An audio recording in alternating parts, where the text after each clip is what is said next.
원래는 미제 사건 시간인데요. 오늘 다른 사건을 갖고 왔습니다. 해결된 사건입니다. 이거는 미제 사건이라도 한 번 정도는 우리 방송에서 우리 구독자님들한테 해드려도 좋겠다. 그렇게 해서 선정된 사건. 사실 수사가 잘못했으면 미제 사건이 될 뻔한 사건이기도 그렇죠, 해요. 그렇죠. 네, 네. 그래서 한번 저희가 이 사건을 갖고 왔습니다. 항상 저희가 먼저 네이밍을 얘기를 해야 될 텐데 당진 상습 강도 강간 사건으로 교수님이 적으셨어요. 네. 이거는 예전에 내가 그 교육 과정에서 이 당진 형사한테도 한번 들었던 이야기를 들었던 그런 사건이기도 하고 굉장히 이 사건에 대해서 정말 수사 좀 진한하게 험난하게 했다. 그리고 참 깔끔하게 나름 했다. 이렇게 생각했던 사건이거든요. 이 사건은 우리 구독자님들한테 미제 사건 하나 빼더라도 이 사건 한번 소개할 만한 가치가 있는 사건이라고 판단돼서 선정해 봤어요. 저는 이 수법도 되게 특이해서 한번 이런 사건도 있었네라고 또 아는 것도 좀 도움이 되실 것 같아요. 처음에 우리가 알게 됐던 거는 2013년 5월 3일 밤 10시 30분입니다. 한 당진시 읍내동 소재 한 다방에 전화가 걸려와요. 주문 전화죠? 네, 근데 밤 10시 반에 주문 전화가 오는데 냉커피 3잔에 일반 커피 한 잔 주세요. 근데 어디로 배달할까요? 그러니까 교회 혹시 청년부 아시죠? 거기로 갖다 주세요. 라고 했습니다. 그러니까 갔어요. 이제 그 종업원 35살 먹은 그 여성 종업원이네요. 보니까 당연히 여성이죠. 네. 사실 저는 다방이 그렇게 익숙하진 않아서요. 잘 모를 거예요. 네, 배달을 하고 하는 것들이 좀 익숙하지 않은데 옛날에는 시골에서 모내기 하다가도 커피 시켜서 마셨어요. 예, 모내기 하면서 옛날에는 셋밥이라고 그래가지고 남편이 여러 사람하고 모내기 하고 있으면 집에서 아내가 막 밥하고 막걸리하고 광주리에 짊어지고 가던 건 옛날 얘기고요. 지금은 모내기 하면 짜장면 시키고요. 그 다음에 그 끝나면 다방에 전화해서 다방 배달 시켜요. 그래 논두렁 가서도 저 다방 배달 하거든요. 그럼 사실 웬만한 데는 다 가네요. 가죠. 그 차도 다 갖고 있고 오토바이로도 댕기기도 하고 차 가지고 다니기도 해요. 이 경우도 이 종업원 이 35살 먹은 여성 이분이 이제 모닝 승용차 끌고 갔어요. 모닝 승용차 끌고 교회로 갔습니다. 그 10분 거리밖에 안 된대요. 다방에서 그 교회까지는. 그래서 도착해서 차에서 딱 내리자마자 이제 교회 입구 쪽 아마 그 계단이 있나 봐요. 중앙 계단. 이렇게 거기에 어떤 남자가 딱 서 있었던 거예요. 있어요. 그래서 어디 배달 왔어요? 이렇게 물어봤나 그 봐요. 사람이 먼저 물어본 거죠. 서 있다가. 청년부로 왔어요 하고 얘기하니까 알려주죠. 저 안쪽으로 내려가세요. 계단 밑으로 내려가라는 거예요. 알려주니까 이제 이분은 그 다방 커피 드는 거 보자기를 이렇게 싸잖아요. 네. 들고 내려가는 거죠. 근데 불이 안 켜져 있더라는 거예요. 계단이 어둡더라는 거예요. 그래서 조심스럽게 계단을 내려갔다는 거예요. 네, 내려갔는데 청년부는 거기 없었나 봐요. 아마 불은 껌껌하게 있고 주방만 이렇게 있었나 봐요. 맞아요. 가운데로 예. 아까 그 남자가 얘기한 대로 내려가니까 주방이 있는데 불은 꺼져 있는데 뭐 갑자기 뒤에서 후다다닥 뛰어오면서 어떤 남자가 이 여성을 이 종업원을 주먹으로 확 그렇죠. 폭행을 합니다. 안면을 구타해가지고 나가 떨어졌어요. 이 여성이. 그러니까 당연히 뭐 벌써 감 잡았죠. 이 여성 이 종업원은 살려달라고 그랬겠죠. 살려주세요 했겠죠. 그 껌껌한 데서 그 남자한테 갑자기 구타당하고 나가 떨어졌는데 살려달라고 하겠죠. 그러니까 그놈이 고개 들지 말고 조용히 하라고 딱 얘기하는 거예요. 네. 이미 이제 범죄는 시작된 거죠. 네. 그러면서 지갑 꺼내서 있는 돈 다 내놔라. 강도네요. 네. 그리고 8만 원 건네주니까 여기서부터 또 열받죠. 네. 자, 이제 8만 원 뺏었어요. 이제는 옷 벗어라. 또 그러니까 이제 강간하겠다는 거죠.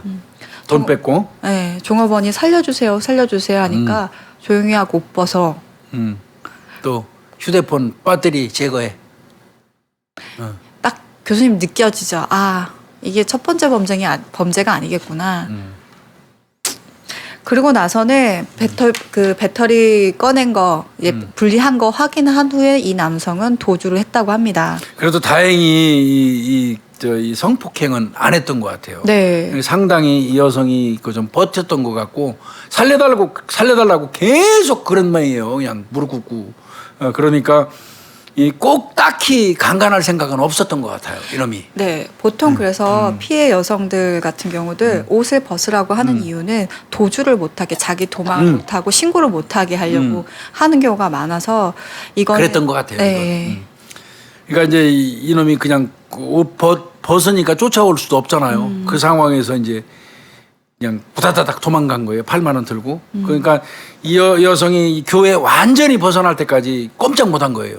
그리고 난 다음에 이제 분리된 배터리 얼른 끼웠어요. 그리고 신고한 겁니다. 네. 이게 이제 첫 사건이에요. 근데 이게 첫 사건은 사실 아니죠. 네. 아이고. 자, 신고 받았으니까 뭐 보라마라 이거 강도 사건 아니에요.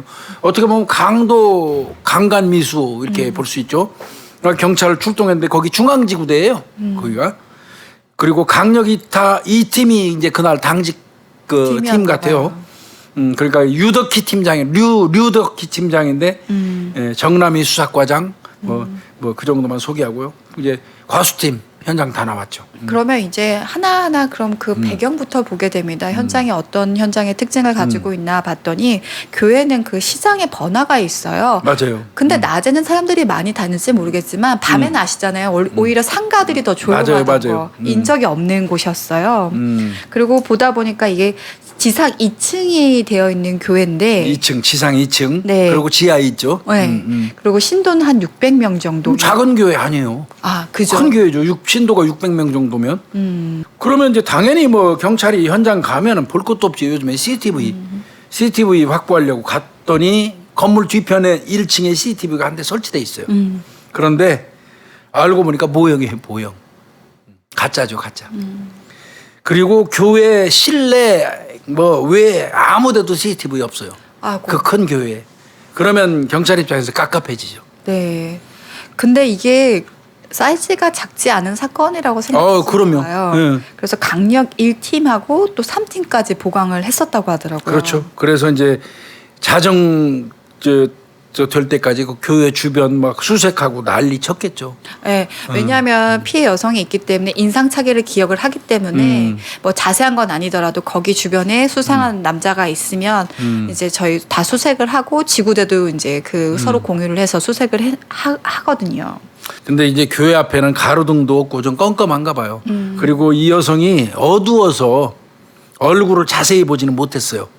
이 여성 그러면 이제 그런 경우에 경찰이 조사하는 건 자, 그 사람 키가 어느 정도 될까요? 표준 정도의 키라고 그랬어요. 남자 표준 키가 얼마나 될까요? 한 175 정도? 5 안 될 것 같은데 남자 표준 키는 우리나라에서 얘기하는 남자 표준 키는 한 170 정도가 표준 키 아닐까 싶어요. 네. 근데 보통 물어볼 때는 어떻게 뭐 키가 얼마 정도 된 거였어요? 라고 직접적으로 물어보지. 형사가 남아네요. 맞아요. 그리고 어느 정도 본인한테 어느 정도 차이가 나요? 뭐 어깨 정도 왔었나요? 아니면 더 넘었나요? 뭐 본인 키가 어디까지 가? 이런 식으로 물어보니까요. 뭐 표준 키야 이렇게 생각은 안 하셨으면 좋겠어요. 거기다가 이제 그 후드티 입은 건 명확하게 나온 모양이에요. 후드티 입고 안경 쓰고 장갑 꼈대요. 예, 이제 그 정도 인상착의만 알아낸 거고요. 그러면 그 교회 주변도 쭉 연대해서 봤는데 주변에도 CCTV 또 없어요. 네. 그러니까 내가 볼 때 범죄 사각지대예요, 그 교회 주변이. 그리고 아마 대충 파악을 했었던 거죠. 여기는. 그렇지, 그렇죠. 네. 그래서 계획된 범죄라는 것들이 생각이 드는데 더 확실해졌던 거는 이 범인이 장갑까지 착용을 하고 있었습니다. 그러면은 뭐 지문 같은 거 채취하기 어렵죠. 근데 우리가 이제는 사실 소품에서 뭐 갖고 있는 물건에서 지문뿐만 아니라 아시는 분들은 알 거예요. 피해자 몸에서도 지문을 채취할 수 있거든요. 그래서 일단 피해자 몸에서도 지문을 채취를 해보려고 했는데 이제 나오진 않았었고요. 그 DNA도 아마 제대로 묻지 않은 거고요. 그 장갑을 꼈기 때문에. 그다음에 족적도 없어요. 족적은 또 근데 교회는 족적 채취하는 거 무지하게 힘들어요. 어마어마하게 많은 사람들이 들락거리기 때문에 그 족적 하려면 그것만 해도 아마 이 사건 끝날 때까지 안 나올 수도 있어요. 그러니까 그게 좀 어려웠던 것 같고. 자, 이제 그러면 교회를 통해서 멀리까지 원거리로 연장하면서 CCTV를 또 살펴봐야 되겠죠. 네. 그러니까 교회에서 한 100m에서 300m 이제 그 근처까지 확대해서 보는 거예요. 근데 별로 없어요. 영양가 있는 거 안 나왔고 그 인근을 지나가던 차량 블랙박스도 봤는데 안 나왔어요. 그다음에 거기 근처 지나가는 택시 버스까지 블랙박스 확인했는데 안 나왔어요. 네. 이거 엄청 답답했을 겁니다. 그렇다면 이제 또 피해자에 대해서 더 그러면 우리가 범인에 대해서 좀 더 자세히 알아보려고. 그래서 그때 너무 공포 상황이었으니까 체면 수사를 해서 그 공포감을 조금 더 떨어뜨리고 나서 자세한 뭐 사실을 좀 들으려고 했었는데 진짜 기억하는 부분들이 너무 없더라고요. 이게 너무 공포감이 심하면 그렇죠. 네. 특히 안면을 먼저 강탈을 당했기 그렇죠. 때문에 두려움이 굉장히 커졌을 거예요. 그래서 기억하는 게 거의 없었다고 하더라고요. 그러니까 이제 맞닥뜨렸을 때 처음에 중앙 계단에 서가지고 어떻게 왔어요 물어봤을 때 배달 왔어요. 그러니까 저 어디 청년부 밑으로 내려가세요. 그 정도. 그 맞닥뜨렸을 때 그 기억이 이 피해자가 기억할 수 있는 가장 선명한 부분이에요. 그러니까 최면 수사를 해요. 그 맞닥뜨렸을 때 그 기억할 수 있는 부분을 최대한으로 뽑기 위해서. 네. 그런데 최면 수사에서도 크게 기억나는 게 없는 것 같아요. 이 여성 같은 경우는. 네. 아마 이미 얼어가지고 껌껌한 계단을 내려갈 때부터 혼란했을 거예요. 네. 그래서 이때 근데 사실 인상착의뿐만 아니라 우리가 목소리 톤이 어땠었냐. 별거 다 물어보죠. 네. 그다음에 그 목소리라든지 봤을 때 나이가 어느 정도로 추정되냐 다 물어보는데 사실 제대로 못했어요. 그런 것 같아요. 이 여성은 아마 제대로 못했어요. 맞닥뜨렸을 때 그 얘기밖에는. 이제 문제는 이 사건이 딱 터졌는데 형사들이 긴장한 이유가 있어요. 그러니까 두 팀이 보강됐겠죠. 그렇죠. 왜 그렇게 우다당 내가 볼 때 강력 1팀, 2팀 하나만 나가서 했을 거예요. 평상시 같으면. 그런데 이 정남희 수사과장이 한 팀 더 붙은 이유가 뭘 것 같아요? 유사한 사건이 최근에 몇 년 동안 거기서 더 있었어요. 네. 그거하고 비슷한 사건이. 커피 시킨 다음에 금품 강취하고 강간하고 그리고 그 범인도 항상 장갑하고 마스크를 껴갖고 못 잡았어요. 지금까지. 그리고 그렇다면 주문 전화할 때 핸드폰이라도 썼으면 좋겠는데 그러면 잡았죠. 그 핸드폰도 사용 안 하고 아마 공중전화라든지 아니면 예. 다른 전화를 사용을 그렇습니다. 하다 보니까 포착이 안 됐었던 겁니다. 그래서 확인을 해보니까 2008년부터 현재까지 총 그러면 10건. 11건. 난 이게 11건 났는데 하나도 못 잡았다는 얘기는 이것도 답답하긴 해요. 한편으로는. 이거 칭찬할 거리는 솔직히 아니에요. 그죠? 네. 그래 그 11건을 또 분석을 해보니까 11건 중에서 2012년도 한 건 빼고는 전부 다 피해자가 다방 종업원이에요. 현금은 4만 원에서 많게는 110만 원까지. 이거는 11차례에 걸쳐서 이 강취한 그 이 돈이 전체가 합치니까 한 1,000만 원 정도 돼요. 그러니까 이놈은 저 11건 하는 동안에 상당히 이 많은 돈을 갈취를 했던 거죠. 배달 가시는 분들이 현금을 많이 소지할 수밖에 없어요. 그거는 참 말하기가 참 불편한데, 현금을 주고받는 그런 과정이 있어요.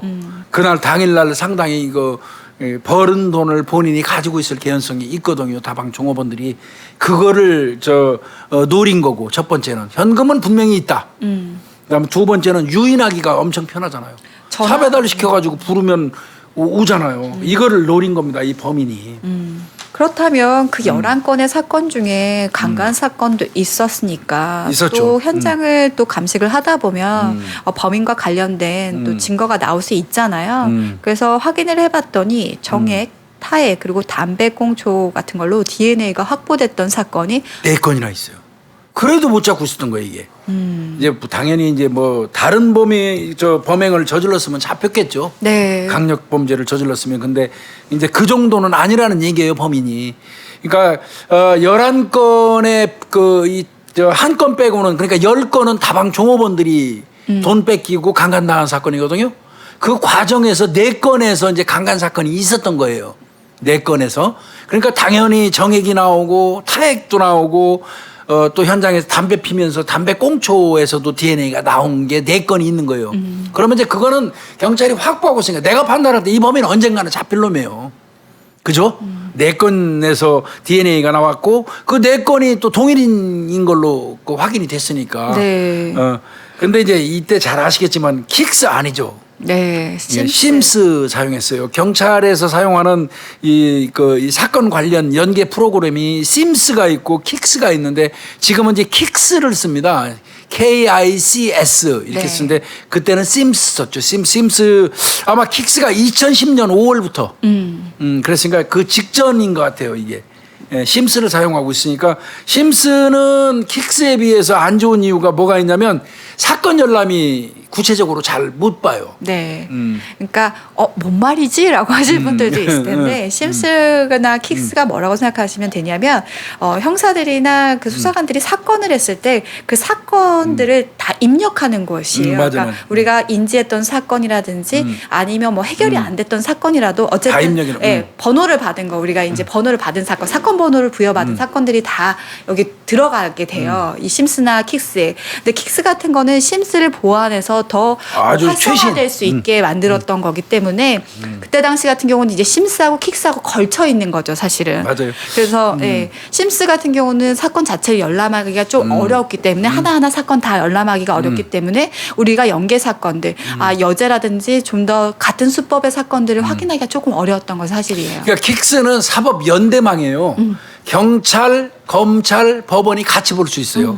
세 군데가 다 볼 수 있어요. 그러니까 가끔씩 이런 얘기 하더라고요. 경찰에 가가지고 피해 진술 조서를 다 받았는데 경찰이 물 말아 먹었다. 요즘에 그건 말도 안 되는 소리예요. 네, 그 말하는 사람 거짓말입니다. 그거는. 네. 왜 그러냐면요. 킥스 프로그램 자체가 피해 진술을 받을 때 피해자 진술 조서 그 양식이 킥스에 떠요. 거기에 의거해서 사건 번호 부여받고 거기에서 타이핑해가지고 조서를 받기 때문에 그 조서 받은 내용이 그대로 떠가지고 검찰도 볼 수 있고 법원도 볼 수 있어요. 그래서 진짜 영화나 드라마 자문 받을 때 없앤다고? 말도 안 되는 그래서 그런 자문 얘기 들으면 절대 못 없앤다고. 말도 안 되는 소리라는 네. 거예요. 저 가끔씩 어떻게 보면 뭐 경찰이 잘못한 거 있어서 그런 인식을 불신의 어떤 느낌 때문에 그런지 몰라도 요즘도 그렇게 말도 안 되는 거짓말하는 사람들이 있어요. 그 거짓말이에요. 이거는 삭제 자체가 불가능해요. 네, 그리고 요즘에 가시면 사건 접수하면 사건 접수 확인증을 줘요. 그럼요. 그리고 사건 번호가 사건 번호를 받으면 경찰 안에서 그걸 뭐 어떻게 조작할 수가 그건 옛날 얘기예요. 네, 뭐 1980년대, 90년대에는 가능했을지 모르겠지만 지금은 절대 불가하니까요. 내 사건 확인하고 싶으시면 언제든 가서 확인하실 수 있고요. 제가 이제 수사과장 했다고 그랬잖아요. 나는 직원들이 조서받은 걸 다 볼 수 있어요. 내 사무실에서. 맞아요. 네. 김윤희 형사가 지금 사기 사건 조사하고 있으면 피해 진술 받고 있는 거를 수사과장인 내가 내 사무실에서 내 방에서 내가 볼 수 있어요. 들어가서. 불가능합니다. 그거는 우리 구독자님들이 이제 아셔야 돼요. 경찰 시스템에서 뭐 사건 접수했다가 조서받고 없애는 거 이건 있을 수도 없는 얘기고 영화에도 이제는 그거 쓰면 안 돼요. 영화 만드는 사람들도 그거 인식해야 돼요. 네. 엉터리고요. 그거는 하여튼 이때는 킥스가 아니고 심스를 썼었고요. 네. 킥스는 2010년 5월부터 경찰에 도입이 됐어요.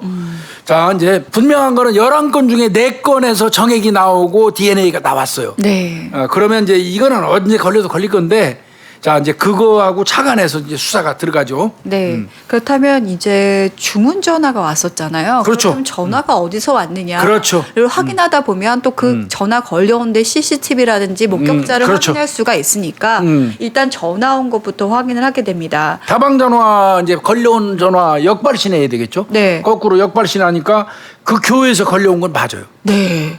그 교회에서 그러니까 내가 볼 때 이 교회에 들어가서 이름이 전화 쓴 것 같아. 그러니까요. 그래서 확인해 보니까 교회에서 그 다방 전화를 했었는데 이게 또 확인해 보니까 그 전화기로 다른 다방에도 전화를 또 했던 거예요. 그러니까 내가 판단할 때는 이놈이 처음에 선정했던 다방은 이 피해자가 일어나기 전에 다른 다방에다가 20분 전에 전화를 걸은 거야. 똑같이 범행하려고. 근데 거기서는 교회에서 늦은 시간에 그러면 10시 반인데 10시 10분에 걸었다는 얘기잖아. 네, 20분 전에 교회 전화로 걸었다면. 그러니까 그 다방은 내가 볼 때 현명한 것 같아. 그리고 이거 교회에서 이 시간에 밤늦게 전화를 해? 커피 주문을 거절했어요. 그러니까 거기 살았지. 진짜. 네. 아니 그리고 또 약간 소문도 돌았을 것 같아요. 그렇죠. 이미 11건이 났잖아요. 11건이 나서 아름아름 동네 사람들은 다방 하시는 분들은 다방 종업원이 11건 중에 10명이었잖아요. 그럼 다 소문나서 그 업계는 다 안다고. 그러니까 이 범인이 교회로 몰래 침입해가지고 제일 먼저 전화 걸었던 데는 이 다방이 아니고 다른 다방이었던 거예요.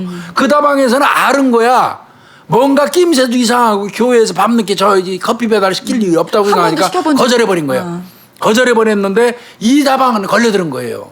그래서 가가지고 피해를 당한 건데 교회에서 이 발생한 건 보니까 이번 건 포함해가지고 2011년도만 2건, 총 3건이고요. 같은 교회예요. 그러니까 네, 그 교회에서 전화 와가지고 교회 전화로 2건이 있고요. 네. 공중 전화로 1건이 있대요. 그 다방 그거는. 네, 그리고 나머지 이제 그 8건은 다 공중전화에서 거기 그러니까. 왔었는데 매번 출입문을 손괴해서 들어가가지고 교회를. 네, 그래서 교회 전화기를 사용해서 유인을 한 거였죠. 그 교회 전화기 같은 경우 이제 그 저 내선이라고 그러죠.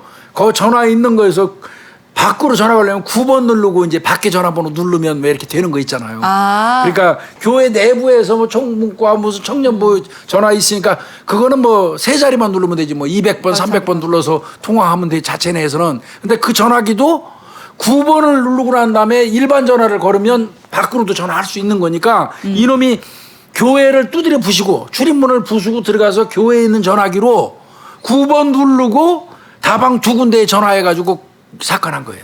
그러면 이 시스템을 아는 사람일 가능성이 그렇죠, 그렇죠. 교회 신자일 가능성도 있잖아요. 그렇죠. 그 9번 누르고 일반 전화 밖으로 걸 수 있다는 거 알 정도면 이건 교회 신도 남자 이런 생각을 경찰이 당연히 하겠죠. 그래서 거기 신도들을 다 수사를 합니다. 또 신도 수사해야죠. 근데 이미 전에도 이 같은 교회에서 2건이나 또 있었잖아요. 그래요. 예. 네, 그럼에도 불구하고 20에서 40대, 그러니까 그 목격자 진술에 의해서 네. 20대에서 40대 남자를 뽑아보다 보니까 76명. 76명. 네. 그러면 이제 이 76명 추린 다음에 무대뽀로 76명 확인하는 게 아니에요. 우선순위를 두려고 정과 내역을 좀 봐요 또. 왜냐하면 수법이 단순 수법이 아니라 했던 사람이다 보니까 그렇죠. 정과가 있나 봤더니 76분 중에 정과 있는 사람이 한 명도 없었어요. 착한 교인들만 있는 거예요. 그 남성 76명은. 그리고 뭐 그 전에도 2건 나서도 수사를 했었기 때문에 별다른 특이점이 없다 보니까 여기서 교회 관련된 수사는 종결을 합니다. 그리고 아까 저 11건 중에서 4군데에서 그 DNA 도출했다고 그랬잖아요. 근데 이제 정액 도출한 거는 3건밖에 없어요. 아, 나머지 한 건은 이제 다른 데서 무슨 타액 같은 거, 담배 담배 꽁초, 거기서 나온 거고. 그 다음에 이제 그 CCTV 또 이제 그 확인하는 건데 유일하게 11건 중에서 CCTV 좀 나온 거 하나가 있어요.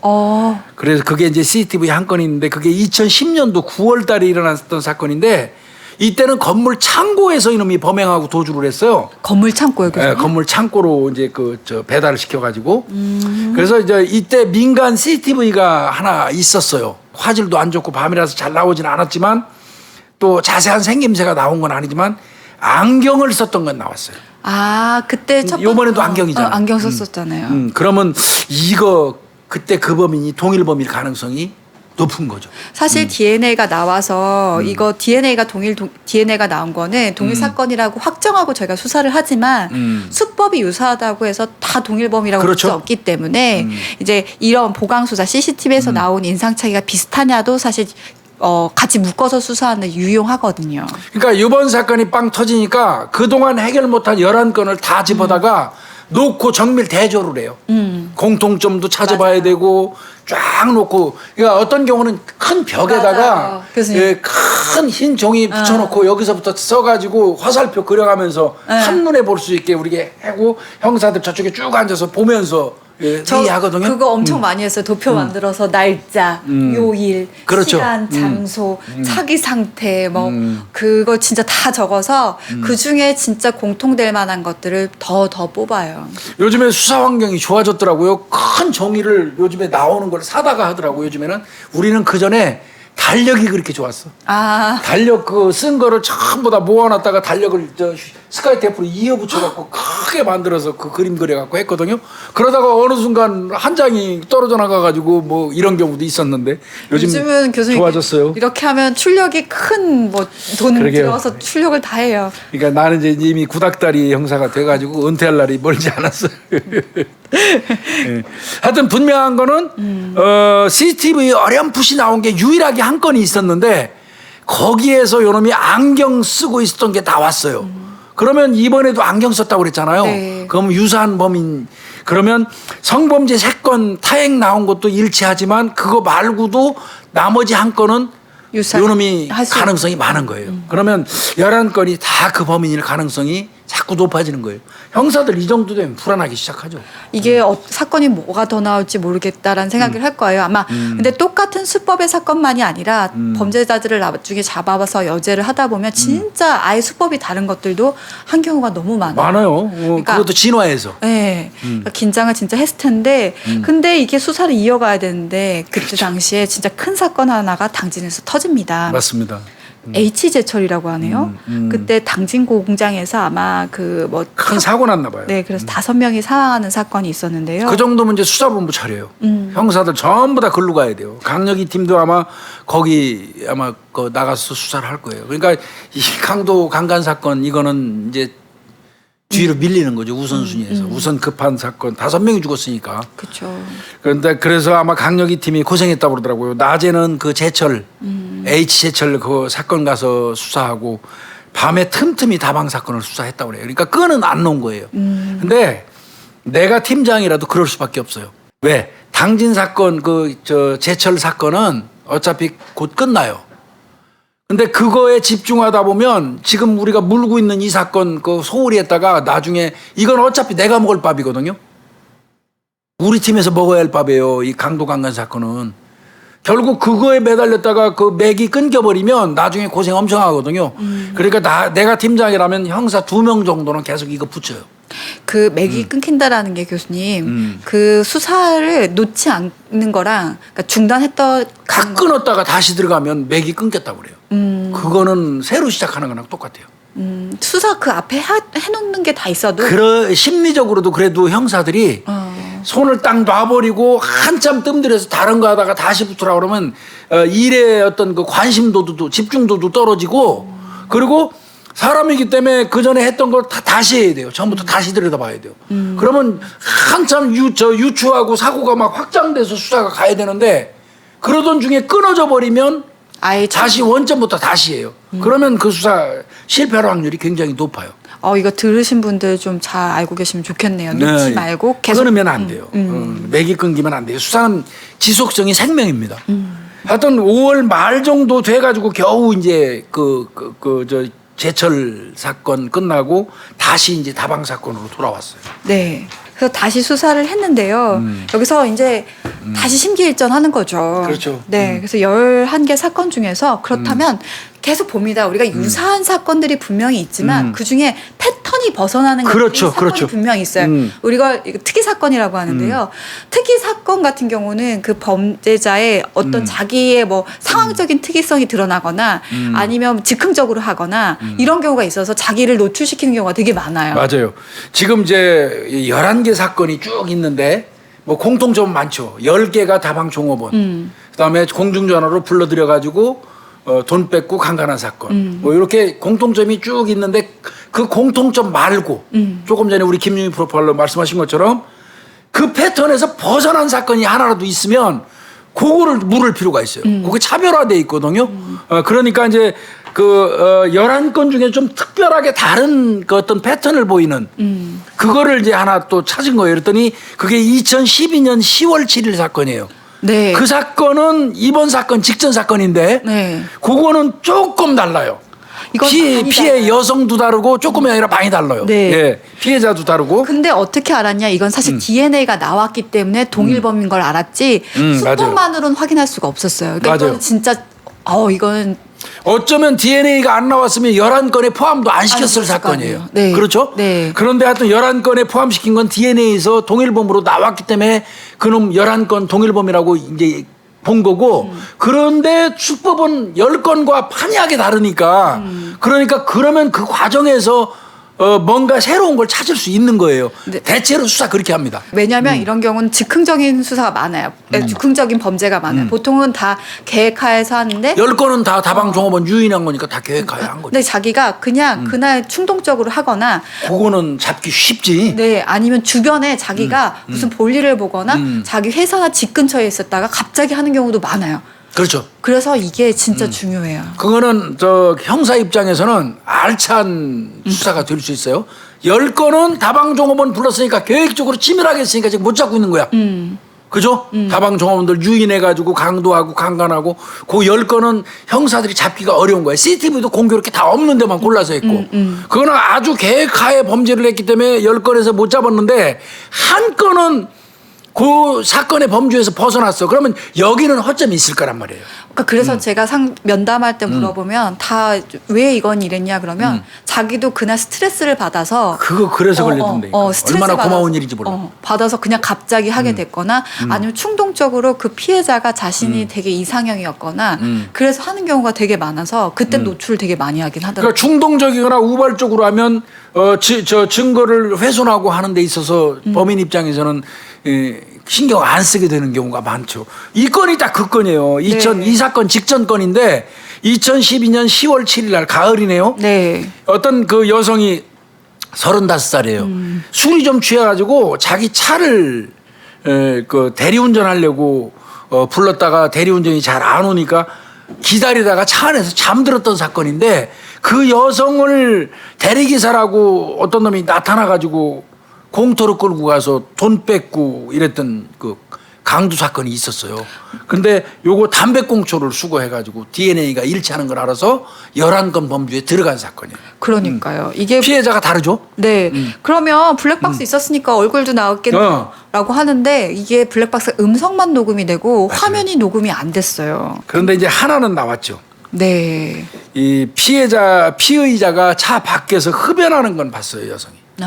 어? 목격을 하더라고요. 그렇죠. 그거라도 목격한 게 얼마나 그래서 그때 신고받고 나가고 담배꽁초를 수거해서 DNA 대조를 했더니 기존에 나왔던 그 강간당했던 그 다방종업원 3명 그 정액의 DNA하고 일치한 거예요.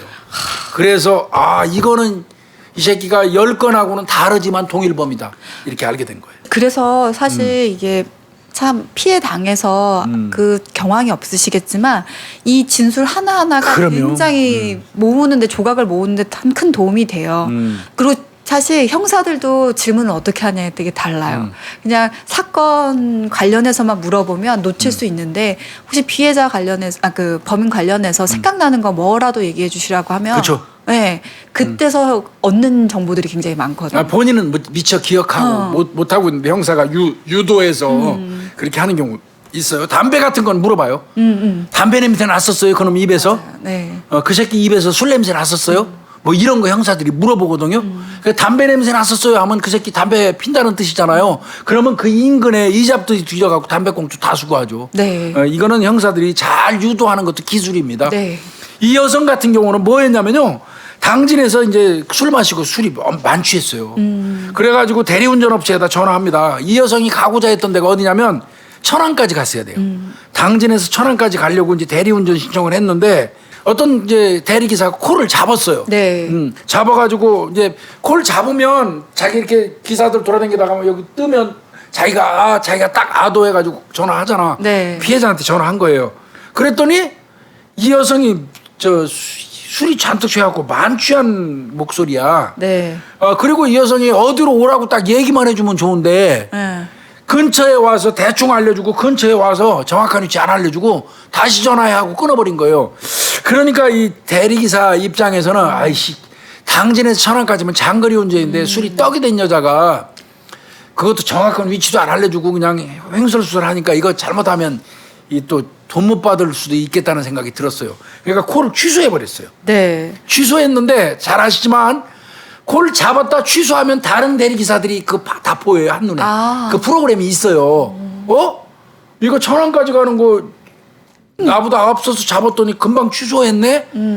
이제 이걸 본 사람들도 있는 거죠. 그래서 다른 대리기사가 잡았죠. 네. 취소된 거 보고 이제 잡았어요. 근데 또 이제 전화를 또 해보니까 포기했어요. 네, 안 되겠다 싶어서 포기를 했어요. 그렇게 과정이 흘러가다 보니까 이 여자는 전화했다가 첫 번째 대리기사 올 줄 알고 기다렸는데 캔슬. 또 다른 대리기사가 잡아갖고 온다고 그러더니 또 술 취하고 횡설수설하니까 또 캔슬. 그 사이에 이제 술은 떡이 됐겠다 솔직히 잤죠. 잠이 들어버린 거예요. 근데 갑자기 그때 누가 문을 따다다닥 두드립니다. 맞아요. 차 안을 두들겼어요. 그럼 이 여성은 내가 볼 때 대리기사 온 줄 알았을 거예요. 근데 이 사람도 그렇게 얘기했어요. 대리 필요하시죠? 라고 물어본 거예요. 그게 이제 이른바 얘기한 길빵이라는 길빵. 길빵이 뭔 줄 알아요? 대리기사들이 대리운전업체로 우리가 전화를 내가지고 대리운전업체에서 콜 잡아가지고 보내주는 거는 정상적으로 그렇게 영업하잖아요. 근데 그거 말고 김유희 프로파일러는 술을 잘 안 먹으니까 잘 모르는데 어디 우리 술 먹다가 술 한 잔 먹고 탁 나와서 차 있는 쪽으로 가서 차에서 내가 대리기사 부르려고 그러는데 누가 딱 오면서 대리 필요하세요? 하고 물어보는 사람이 있어. 그게 이제 길빵 영업한다고 그래. 길빵. 그들 사이에 은어예요. 길빵이야. 그래서 이제 길빵으로 아는 거예요. 이 여성은. 대리 필요하세요? 길빵을 한 거야. 그러니까 차키 딱 준 거지. 대리기사인 줄 알고. 그랬는데 공터에 끌려가서 네. 돈 뺏기고 두들겨 맞고 그런 거예요. 그래서 피해자가 그러면은 이제 아마 진술을 하죠. 진술을 하는데 아마 형사분이 잘 물어보셨던 것 그런 것 같아요. 같아요. 근데 이게 범인한테도 술 냄새가 났다. 그래서 내가 막 따졌다. 아니 대리기사가 이렇게 술 먹고 와도 맞아. 돼. 그러면서 내가 나 안 해. 나 대리운전 안 맡겨. 막 이러니까 자기는 안 먹었대. 네, 끝까지 안 먹었다 그러면서 운전을 하는 거예요. 그러니까 아마 탈 때는 냄새를 못 맡았던 것 같아요. 이 여성이. 이제 운전하고 가는 사이에 한잠 자고 나니까 약간 깬 것 같아요. 근데 기사 입에서 자꾸 술 냄새가 풍기는 거야. 그러니까 아저씨 대리운전하는 사람이 술 먹고 운전해요? 내려요. 계속 그런 거야. 근데 나 안 먹었어요. 그러면서 계속 버틴 거예요.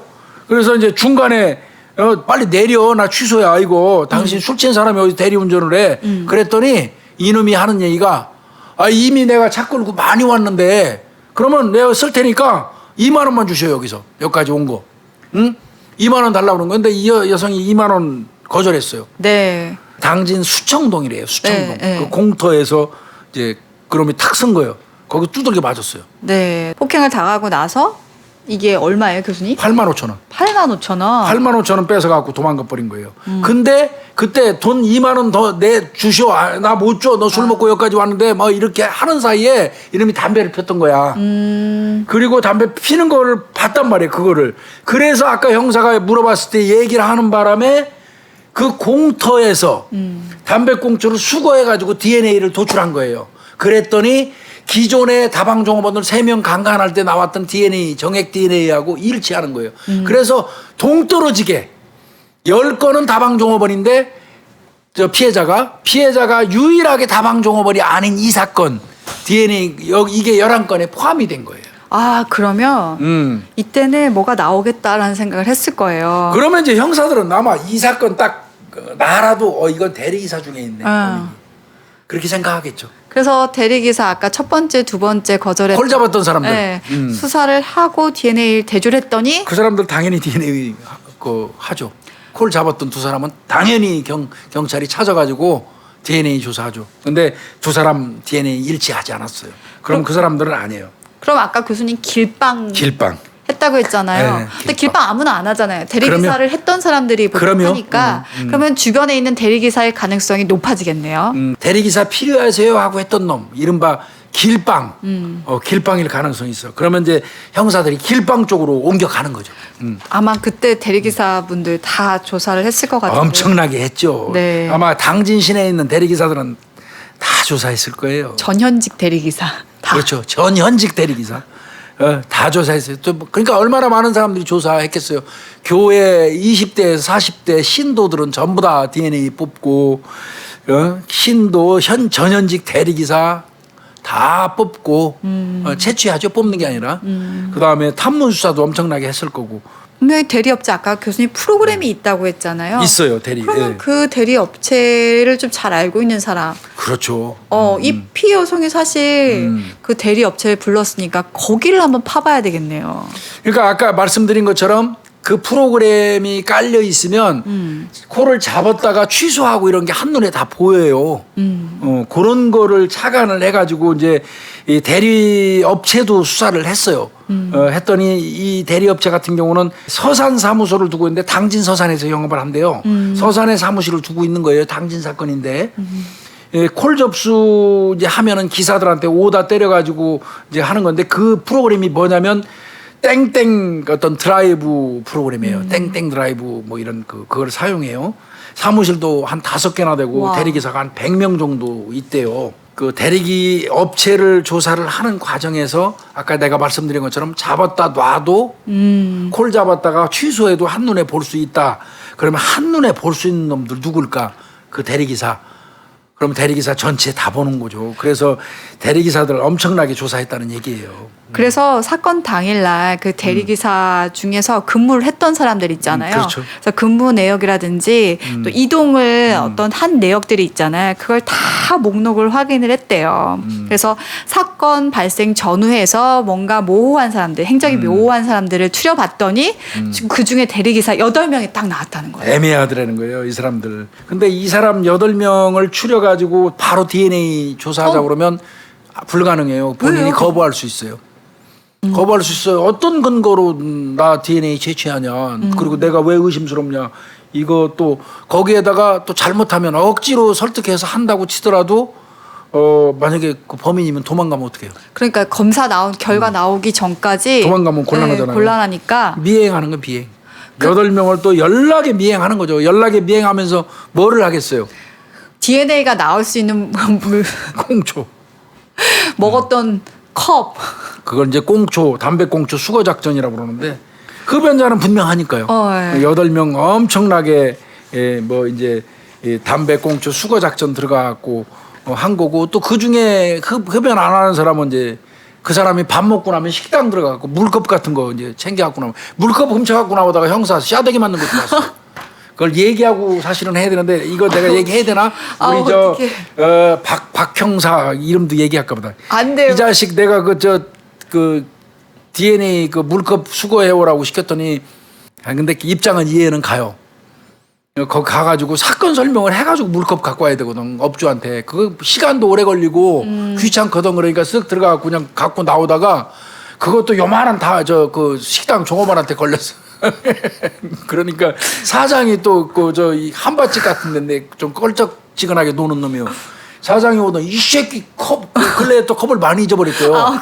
이 새끼 컵 훔쳐간다고 형사인 줄 모르고 귀시하게 때린 거야. 우리 박 형사 볼따고 이렇게 보고 갖고 왔더라고.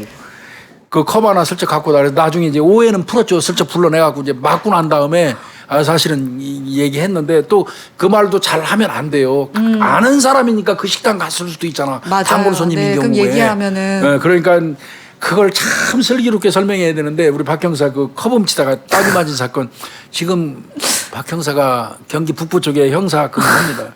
병이 달고 있어요. 아유 너무 구체적으로 얘기하시면 그것도 또 한 개만 챙기면 안 돼요. 2-3개 챙겨야 돼요. 안 나올 수 하다가 있으니까. 또 이 네. 그 DNA 또 안 나오면 그 좌절하니까. 그러니까 생각해 보세요. 8명이 이제 택시기사, 대리기사가 특정이 됐는데 형사들 다 2인 1조로 움직이잖아요. 그러니까 2명이 계속 한 분을 계속 쫓아다니면서 담배 공초 버리나 밥 뭐 먹나 계속 쫓아다니면서 DNA를 확보를 하려 했던 거죠. 그래서 진짜 그 확보를 해서 이 사람이 범인일까라고 딱 다 보냈는데 그 8사람 다 아니었습니다. 결론은 대리기사는 아닌 거예요. 대리기사로 굉장히 이거 기대를 많이 하면서 고생 많이 했는데. 제가 지쳐가요, 교수님. 이제 제가 이제 수사한 지쳐가죠. 것도 아닌데. 예. 그런데 이미 11건 범행했잖아요. 네. 이거는 살인 사건으로 갈 가능성이 높아져요. 네. 이 정도 되면. 그 흉기를 들기 시작하고 소리를 지르거나 피해자가 반항을 했을 때는 죽일 수도 있잖아요. 네. 단둘이 있는 상태고 꼭 부르는 데가 이놈이 신축 공사장, 신축 원룸 사무실, 교회, 범행 장소가 11건 분석해 보니까 으슥하고 사람도 없는 곳에서 불러가지고 강간하고 돈 뺏고 하거든요. 근데 11건이 이미 발생했다면 이건 잘못하면 빨리 검거 안 하면 살인사건이 될 수밖에 없고 아까 말씀하신 것처럼 슬슬 칼로 위협하는 것도 나오기 시작한단 말이야. 그러니까 이거 포기하면 안 된다. 형사들 입장에서는. 그래서 이제 이거는 꼭 잡겠다고 생각을 하고 이렇게 사건이 안 풀리면 아까 11건 다 써놓고 별짓을 다 하고 대리기사 쫓아다니고 별짓 다 했는데도 안 나오면 이런 경우에는 우리말로 이제 갈아엎는다고 그러죠. 다시. 예, 싹 갈아엎어버려요. 네. 처음부터 다시 수사. 그걸 이제 이른바 얘기하는 원점 재수사. 이제 원점으로 들어가서 수사를 다시 해요. 근데 이거 효과 볼 때 있어요. 네. 싹 갈아엎어버리고 원점부터 하나하나 다시 이제 복귀하는 형태로 가면 거기서 놓쳤던 게 나오는 경우가 있어요. 네. 사실 그게 쉽지 않은 게 수사 기록 다시 다 봐야 돼요. 네, 처음부터 다시 봐야 네. 돼요. 꼼꼼하게 다 다시 봐야 되거든요. 그래서 그 킥스가 시행하기 전 2010년 5월 이후부터 사건에 사실 집중을 했잖아요. 맞습니다. 사건 그 기록. 이전 거는 좀 자세하지 않으니까. 네, 그 이전 게 한 4건 정도 있었고 그 이후 사건들이 11건이냐 7건 정도 있었는데 그렇다면 이 4건도 한번 우리가 파보자 라고 된 거죠. 그래서 이제 특징을 발견해요. 그러니까 원점 수사를 하니까 이게 이제 다시 복귀하니까 자, 11건 중에 6건이 이거 이제 장수적인 특징을 그때는 왜 생각 못 했을까? 내가 조금 전에 설명드린 것처럼 전부 다 부른 곳이 신축 건물, 신축 원룸. 그렇다 보니까 신축 건물 쪽에서 주로 불러제꼈다? 네. 그러면 이거 건축회사하고 관계된 놈들 혹은 그 인부들 이런 사람이 아닐까 하는 생각이 드는 거예요. 장수적인 특징을 찾은 거예요. 이거는 누구나 쉽게 생각할 수 있지만 수사 과정에 또 놓칠 수도 있는 문제예요, 이게. 그러니까 왜냐하면 이것을 외진 곳이라고 생각해버리면 그냥 이 특징점이 안 보일 때가 있어요. 안 보였어. 그러니까 전부 외진 곳, 깜깜한 곳 이런 것만 생각했지. 아, 이게 하나같이 교회 빼고는 신축 건물, 신축 원룸 건물에서 저 다방 종업원들을 전화로 불러들여서 유인해가지고 범행했다? 신축 건물을 어떻게 알아? 신축만 찾아다니면서. 그러면 이건 건축하는 회사의 관계자거나 그 건축 그 하는데 거기 인부로 일했던 사람? 이럴 수도 있겠다는 생각이 들었어요. 네. 이게 이제 원점 재수사의 효과인데 그러면 뭐 많죠. 설계업자, 건축업자, 자 철근, 그다음에 뭐 배관하는 사람, 토목, 전기하는 사람, 조적공, 벽돌 쌓는 사람, 도배하는 사람, 또 와가지고 잡부한 인부들 목록이 이제 나올 수밖에 없죠. 다다다다 나오죠. 자, 11건 쭉 나오는 거예요. 그 과정에서 중요한 거 나와요.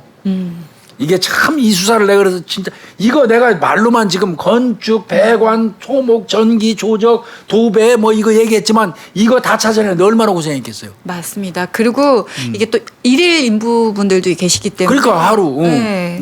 어떤 형태로 그 장소를 선정했다면 그 장소를 아는 사람. 그 장소를 알 수밖에 없는 사람은 어떤 이유로 그 장소를 알까? 그러니까 그랬더니 그렇게 유추해 들어갔어요. 이제 신축 원룸이랑 신축 건물이잖아요. 근데 여기서 그런 공통점들 다 만약에 한 6군데라면 6군데에 다 공통적으로 들어갈 수 있는 사람을 뽑아야 되잖아요. 그러다 보니까 공사 업체가 조금은 달랐는데 이 공사 업체에다가 그 기구를 대여해 주는 업체는 다 똑같은 거예요. 그러니까 자, 이쪽 신축 건물은 A라는 그 건축회사가 맡아서 했어요. 자, 이쪽 건물은 B라는 건축회사가 했어요. 달라. 공사를 시행한 사람들은 다른데 하나의 공통점은 뭐냐면 그 건물마다 그 건축회사에다가 자재를 빌려주는 자재상이 있어요. 네. 자재상에서 일반적으로 공구도 빌려주고 장비도 빌려줘요. 그런데 건축을 세우는 회사들은 A 회사, B 회사, C 회사 다 다른데 그 건축물에 장비를 대여해 준 자재를 대여해 준 회사는 하나야. 전체가. 그건 완벽한 공통점이죠. 특징이죠. 그럼 또 거기 조사 들어가야죠. 그 자재상을 이제 들어간 거예요. 자, 그랬더니. 자재상이 딱 나왔어. 그럼 그 자재상에 근무하는 사람들 이제 남자를 또 찾아야 되겠지. 그리고 인상착이 나온 것처럼 비슷한 사람을 찾아야겠지. 그래서 그 자재상을 봤더니 자재상이 5명이야. 근무하는 사람이 총 직원이 5명이야. 그런데 그 중에서 진술 쭉 들었던 그 호리호리한 표준 재경 뭐 이런 거 등등에 한 사람이 딱 걸려들어. 5명 중에. 그게 39살 먹은 이 씨야. 네. 39살 먹은 이 씨예요. 그러면 이 씨가 딱 나오면 이 씨의 당일날 이제 범행 발생한 시간대에 이제 그 또 동선도 해봐야 되고 그 다음에 범행이 일어났던 각 건물을 이 사람이 알고 있는지를 확인해야 되잖아. 그러니까 지금 다 업체는 똑같다고 하더라도 이 사람들이 가는 사람들이 다 다를 수 있으니까 확인했는데 그 39세 이 씨는 이 모든 사건이 발생했었던 그 건물 공사장에 다 책임자였던 거죠. 반드시 그 자재를 납품하러 위해서 갔던 적이 있는 사람이야. 다른 사람들은 뭐 A나 B만 갔었고 다른 자재 그 자재상 직원 중에 어떤 경우는 사건이 발생한 10건 중에서 11건 중에서 이 사람은 나는 자재상 직원인데 2군데밖에 안 갔었어. 그러면 이 사람은 두 군데밖에 모르는 거야. 신축 건물이 있는 거를. 근데 얘는 다 갔었던 이 씨 요놈은 공교롭게도 11건이 일어나는 교회 빼고 11건이 일어나는 그 각 신축 건물 공사장, 원룸 공사장에 얘가 공교롭게 다 간 적이 있어. 그럼 얘는 거기에 신축 건물이 짓고 있다는 걸 아는 사람이야. 그쵸. 그러니까 범행이 발생한 모든 곳에 납품을 갔던 사람은 유일하게 39살 먹은 이 씨야. 그러니까 이놈이 가장 정조준 될 수밖에 없지. 경찰 입장에서. 그런데다가 표준 최고에다가 30대. 응. 그리고 전과 조회해봐야겠지. 바로. 그랬더니 전과가 나옵니다. 성폭력 전과 나와요. 2003년 9월 19일에 그 전과가 나오는데요. 대전고법입니다. 특수 강도 등 징역 5년. 그리고 2006년도에 나와 6월달에 가석방된 놈이에요. 네. 그리고 예전 주소지가 보니까 아까 천안입니다. 대전고법이니까 봤더니 천안인 겁니다. 그러니까 그러고 이제 출소한 다음에 당진으로 온 것 같아요. 근데 천안 하니까 또 딱 퍼뜩 생각드는 거 없어요? 천안? 아까 그 대리기사. 맞아요. 여성분이 당진에서 천안 가자고 그랬었잖아요. 네. 예, 그 천안도 바딱 그 생각이 들은 거예요. 얘가 그러면 천안에서 그 전에 살 때 당진으로 자재상으로 취직해서 오기 전에는 뭐 했나를 또 따져본 거예요. 경찰이. 그랬더니 택시 운전했어요. 천안에서. 그러면 뭐 대리기사 뛸 수 있네요. 이 시스템 다 알겠네요. 그렇죠. 네. 그리고 나서 또 보다 보니까 출소 후에 당진 왔댔잖아요. 네. 근데 이 당진이 왔던 데가 2008년 정도였는데 그때부터 사건이 발생하기 시작했어요. 네, 우리가 공교롭죠. 네. 자, 공교롭게 각 사건이 발생한 건물에 자재 납품하러 가가지고 들렸던 사람, 그 사건 모든 사건의 전부 그 장소를 알고 있는 사람. 두 번째는 30대. 네. 그다음에 표준 체격. 그다음에 성폭력 전과자. 전과 있어. 그다음에 천안에 거주할 때 택시 기사했어. 그다음에 이 사람이 당진으로 오고 난 이후부터 사건은 시작됐어. 그러면 이거는 거의 이제 이거는 거의 사실 진짜 오죠. 이거 아니면 진짜 다시 가야 되는데 그렇다 보면 이 사람이 이제 어느 정도 특정이 됐고 확인을 해야 되잖아요, 교수님. 근데 이미 이 자대상은 그만둔 상태라서 이 사람 주거지로 찾아가야 됐습니다. 그래요. 실제 거주지가 이제 없으니까 잘 해가지고 찾기 시작했는데 요놈이 그 회사에서 이제 그만두고 난 다음에 어디로 취직했나 그것도 엄청 오래 걸렸다고 그러더라고요. 내가 얘기 듣기로는. 그거 확인하는데도 굉장히 힘들었대요. 자재상에서도 그만두고 난 이후에 이제 딱 사라져 버리니까 어디 갔는지 몰랐는데 어렵게 탐문해가지고 다른 철물 가게에서 근무한다는 걸 형사가 어떻게 들었어요. 철물 가게. 그러니까 이제 그 철물 가게 확인했어요. 맞아요. 그놈이 근무하는 거. 공통점 많으니까 이걸 이제 어떻게 해야 되냐. 이건 DNA밖에 없어요. 그러니까 이제 철물 가게 앞에서 잠복 근무해야지. 담배꽁초 주워야 될 거야. 다시 시작. 다시 수거하는 시작하는데. 잠복 근무해야죠. 네. 그리고 이제 미행 계속 하면서 아까 얘기한 것처럼 숟가락 훔치고 이제 컵 가져와야 되는데 철물 가게에서 형사들은 그냥 눈 빠지게 기다리면서 있으면 이놈이 철물 가게 문 열고 나와. 그럼 나와서 담배 필 줄 알았는데 담배 안 펴. 미치는 거예요. 왜 저 새끼 담배 안 피지? 분명히 흡연자인데.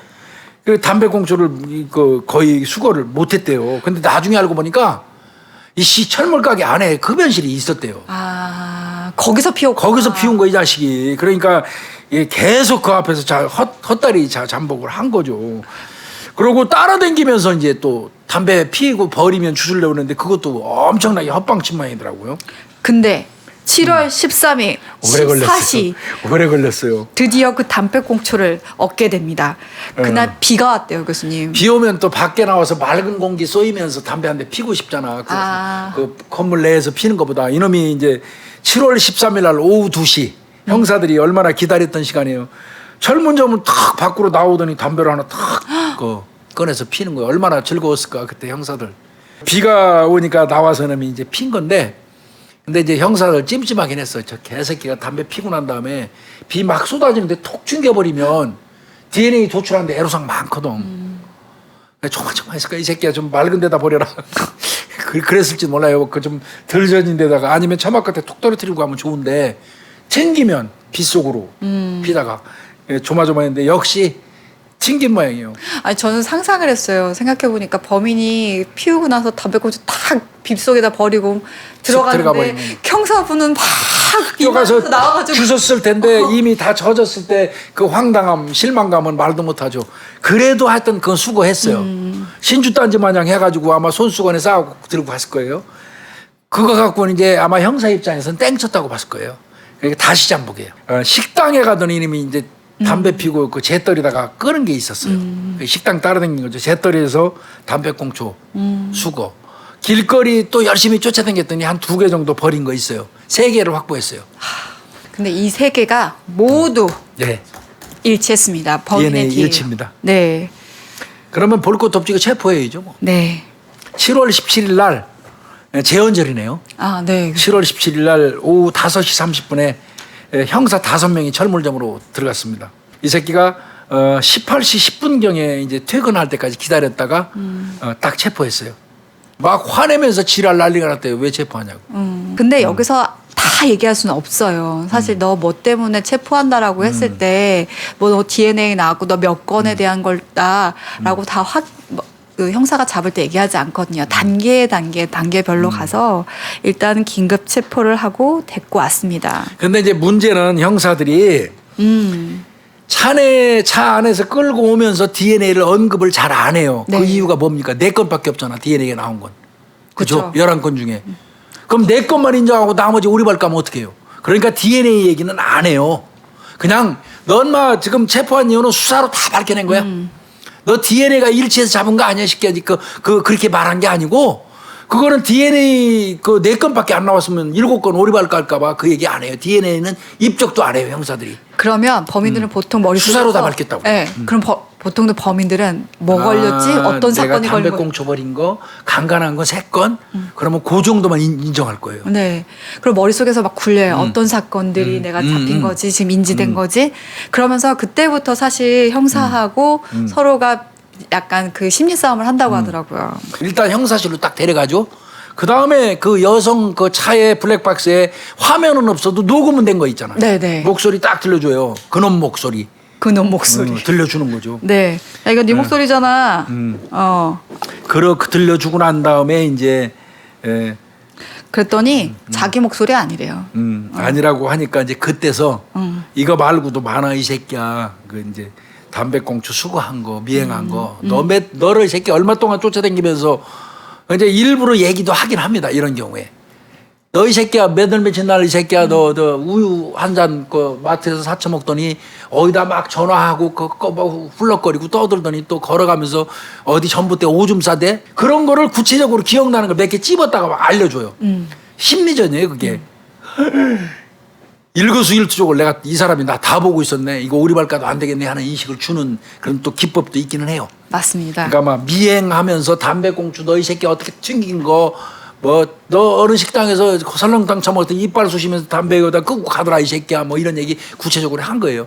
이제 거의 포기 상태에 빠지게 밟는 거죠. 어떻게 보면. 네. 그러니까 이 새끼 엄청나게 놀랬다고 그래요. 그러면서 이제 어느 정도 얘기하기 시작하는데 그래도 끝까지 2012년 그 10월 달에 나온 사건 그 DNA 나온 거 이제 인정하고 그래서 DNA 나온 것만 얘기하고 이것도 뭐 우발적이었다. 내가 하려고 한 게 아니라 우발적이다라는 식으로 이제 계획적이었던 것들을 다 부인을 합니다. 근데 아시잖아요, 교수님. 이게 하나하나 이제 숨통을 한 건 순차적으로 물어보는 거예요. 네. 자, 하나 탁 집어가지고 이런 거 어떻게 했어? 이렇게. 그 다음에 이거는 이런 식으로 막 치고 들어가면서 11건 순차적으로 들어가는 거죠. 네. 이놈은 아마 선택적으로 한 것 같아요. 인정할 거, 변명할 거, 이거는 뭐 또 이거 뭐 그렇게 하다가 나중에는 역시 흡연자예요. 담배 하나만 주세요 했어요. 담배 하나. 담배 주고 최종적으로 이놈이 인정한 거는 11건 중에서 9건. 1차 조사 때. 교수님이 담배 외에 달라는 건 시그널이라 그랬잖아요. 네. 이제 불겠다. 라는 거였는데 그렇다면 9건만 인정을 했는데 아마 그 이제 저희가 1번부터 11번까지 이제 사건 번호를 이렇게 매기는데 사실 발생 순서대로 해요. 그때도 몇 번에서 DNA 나왔다는 얘기는 안 했어요. 형사들이 맞아요. 순차적으로 쭉 물어보면서 9건을 자백 받았어요. 2건 뺐잖아요, 이놈이. 네. 근데 하필이면 이놈이 찝은 게 지가 2건 그 오리발 깐 게 하필이면 정액 DNA 나온 거예요. 그러니까 DNA 얘기를 미리 안 했기 때문에 이 새끼는 3번을 뺀 거예요. 근데 그거 다 받은 다음에 그 정액 DNA 나온 사건 오리발까지만 막 그 DNA 나왔어. 자, 5번 사건 그것도 다 아니라고 그랬는데 이것도 그 카타컬 증언이 나왔는데 이 지가 저 칼이 아니고 연필이나 볼펜이라고 자꾸 오리발 내민 게 있었는데 그 칼 부분에서 걸려들었어요. 그러니까. 커터칼에서. 그래서 2차 조사 들어가 가지고 저 다 걸렸습니다. 네.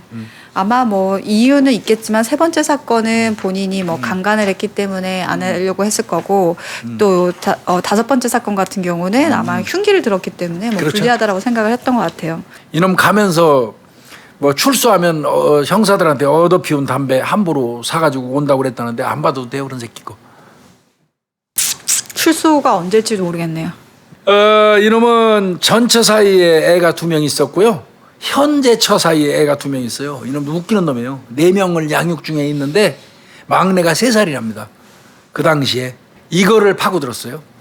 형사들이. 좀 잔인하기는 해요. 사실 우리도 취조하는 과정에서 좀 내가 이렇게까지 해가면서 자백을 받아야 되나. 그래도 어떻게 해요. 나쁜 새끼니까. 나쁜 새끼는 고통 좀 받아야 되잖아요. 좀. 형사들이 막내 아들 3살짜리를 집중적으로 한 거예요. 너 애도 이미 4명인데 너 막내가 지금 3살이잖아.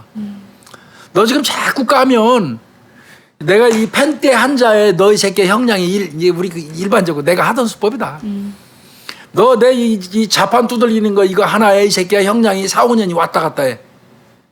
너 막내 아들이 지금 3살인데 애 생각해서라도 임마 사실대로 얘기하고 최대한으로 협조하고 내가 써줄 수 있는 범위에서 최대한으로 잘 써줘가지고 그래도 형량 조금이라도 줄여야 할 거 아니야 이 새끼야. 이제 이렇게 얘기하거든요.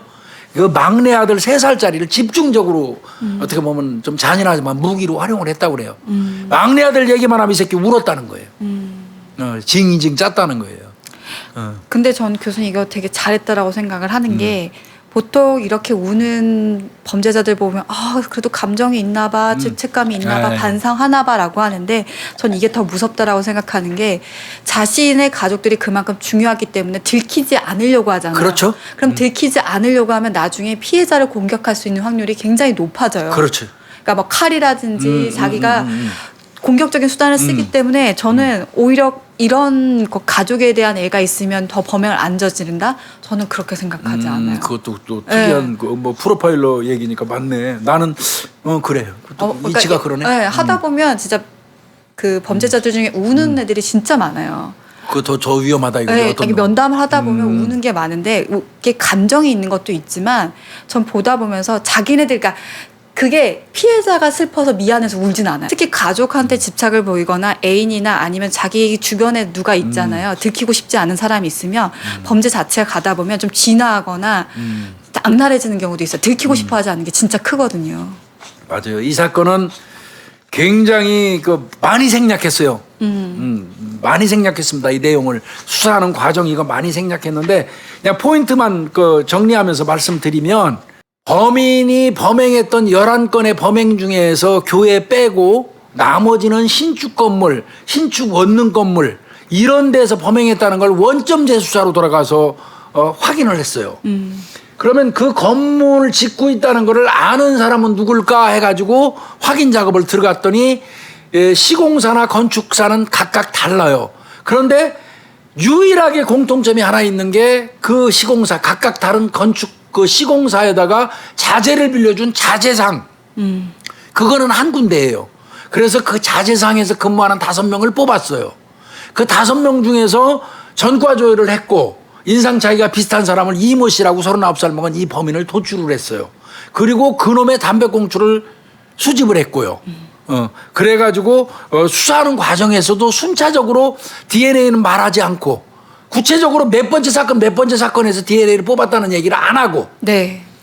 DNA는 뽑았다고 얘기를 하고 체포를 했지만 이번 사건에서 DNA 나왔다는 얘기는 안 한 거예요. 그냥 조목조목 하나씩 파고 들어가고 9건의 자백을 받았는데 요놈 딴에는 2건은 빼놨단 말이야. 2건은 빼놨는데 공교롭게 그게 DNA 나온 사건이었던 거예요. 그래서 11건을 다 해결한 그런 사건인데 이 사건은 당진 그 비교적 시골인데 시골 우리 형사들 무시해서가 아니라 정말 그 지역 형사들이 굉장히 샤프하게 참 고생도 많이 하면서 깔끔하게 수사해서 해결했던 그런 사건이에요. 물론 수사는요, 저는 반짝반짝하는 아이디어 그거 중요하지만 그건 수사의 덕목 중에 1번은 저는 그거 아니라고 봐요. 수사의 덕목 1번은 포기하지 않고 끝까지 부지런히 악착같이 하는 수사가 1번입니다. 네. 그 수사의 어떻게 보면 결과인 것 같아요. 이 범인을 검거하게 된 게. 전 진짜 담배꽁초 계속 쫓아다녔을 생각을 하니까 와 대단하시다는. 그리고 한번 생각해봐요. 비가 올 때 이 새끼가 저 담배꽁초를 저 새끼가 피고 왜 오늘따라 비가 오냐. 물론 비가 안 왔으면 밖에 나와서 안 폈을 거야. 그죠? 그날따라 비가 오니까 형사들 밖에서 저 개새끼 저 담배 피는데 저거 담배꽁초 튕기면 안 되는데 그냥 여기다 껐으면 좋겠는데 하는데 톡 튕길 때 그 무너져 내리는 형사들 느낌 나는 분명히 받아요. 온몸으로 받아요. 그리고 그게 우산 쓰고 그걸 주워갖고 올 때 얼마나 황당했겠어. 우산도 안 썼을 거 아니에요. 그거 갖다 비 맞으면서 그거 막 갖고 왔을 거 아니에요. 형사들 고생 많이 했어요. 네. 항상 사건을 다룰 때마다 그걸 느낍니다. 절대 범인이 안 잡힐 수 없다. 형사가 포기하지 않는 한 교수님 말씀대로 범인은 잡힌다. 우리 그런 마인드, 그런 생각을 갖고 항상 사건 또 저희가 소개하도록 하겠습니다. 네. 네. 감사합니다. 수고했어요. 교수님.